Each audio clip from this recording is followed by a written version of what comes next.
Yes. એ નહીં, આ પાણી નહીં પીવાનું. તને ખબર છે મોટા ભાગની બીમારીઓ દૂષિત પાણી પીવાથી થતી હોય છે. ટાઇફોઇડ, કોલેરા, મરડો, કમળો અને ઝાડા ઉલટી જેવી ગંભીર બીમારીઓને કારણે મનુષ્યનો જીવ પણ જઈ શકે. પાણી ઉકાળેલું પીવું. માટલામાંથી પાણી લેવા માટે ડોયાનો ઉપયોગ કરવો.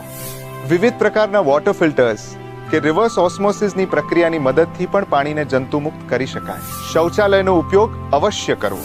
શૌચાલયના ઉપયોગ બાદ સાબુથી હાથ ધોવા ખૂબ જરૂરી છે. ઝાડા થાય ત્યારે ORS નો ઉપયોગ કરવો. લીંબુનું પાણી, મોળી છાશ, દહીં અથવા નાળિયેર પાણીનો ઉપયોગ કરવો.